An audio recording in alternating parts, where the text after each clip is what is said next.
Miami held various forms of Grand Prix on the streets. A short but impactful time to get Florida Grand Prix racing on notice by motorsport fans around the world, not just in the state.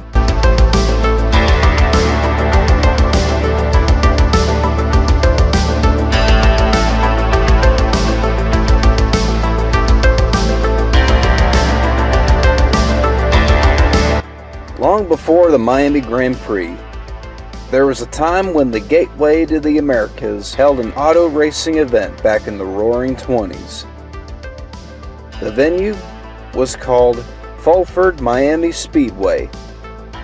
It broke ground in 1925 and opened in 1926 for the AAA Championship car season. Its paved surface, once composed of wood, 1.25 miles in length with 50 degrees of banking. Later that year, on September 17th, the Great Miami Hurricane wreaked havoc on the venue, destroying the track entirely. The venue had since been owned by the Presidential Country Club, and so major auto racing became a distant memory to the public for the past 57 years.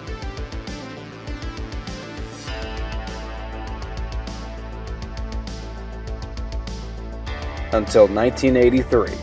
When the green flag is unfurled in Miami on February 26th, the people of Miami will be witness to one of the world's richest sports car races, with prize money in excess of $200,000. But the big question is, will the race course be ready in time for the start? There was a man named Ralph Sanchez, a land developer and businessman, who one day fell in love with auto racing.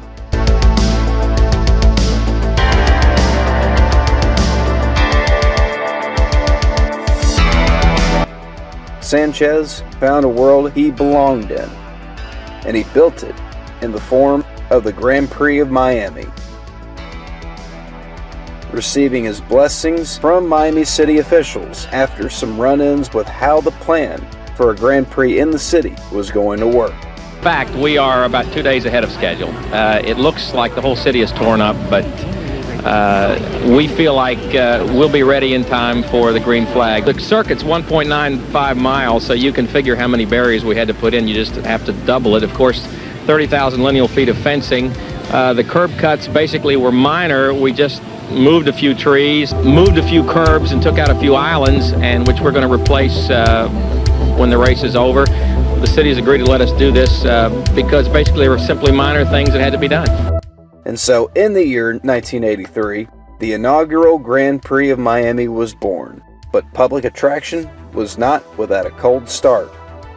An event dominated by severe rain that hydroplaned cars left and right, which race control shortened its scheduled 3-hour duration to 30 minutes. Additionally, the GP was unable to attract a mass crowd.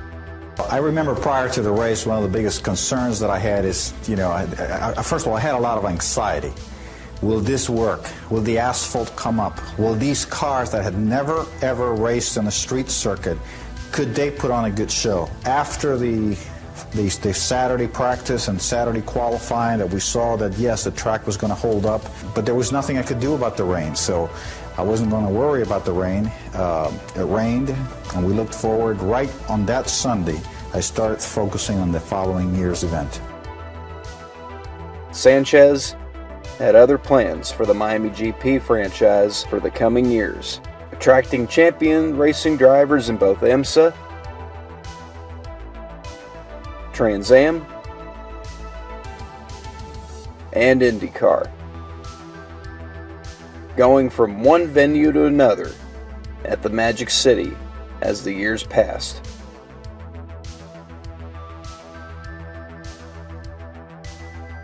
In pop culture, the TV show Miami Vice made an appearance while filming one episode during an IMSA event.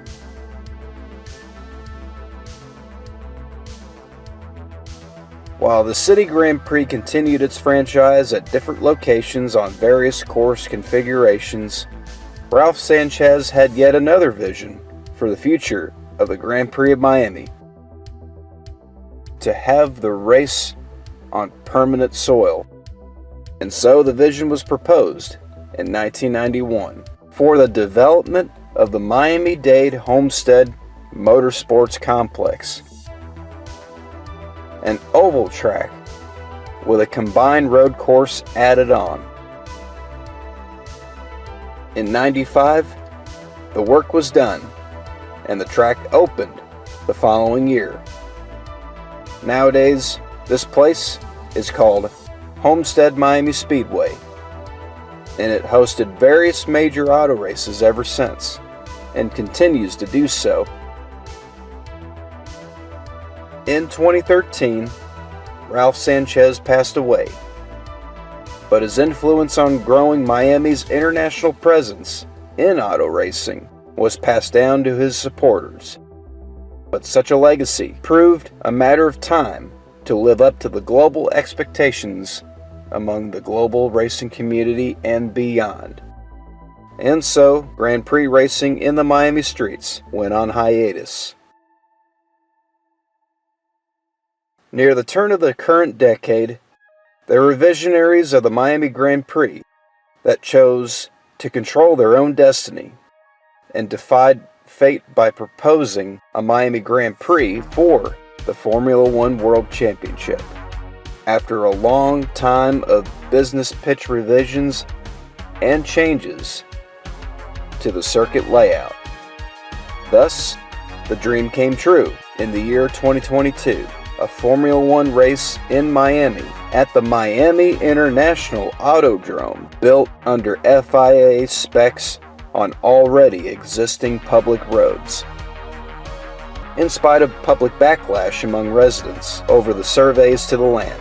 But now 2025, Formula One announced on May 2nd, the Miami Grand Prix will race on through 2041, and local media were quick to respond to the news.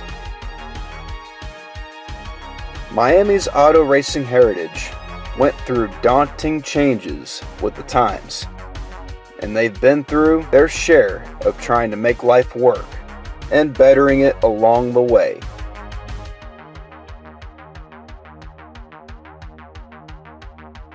Change that perhaps foreshadowed the expansion of Florida Grand Prix racing.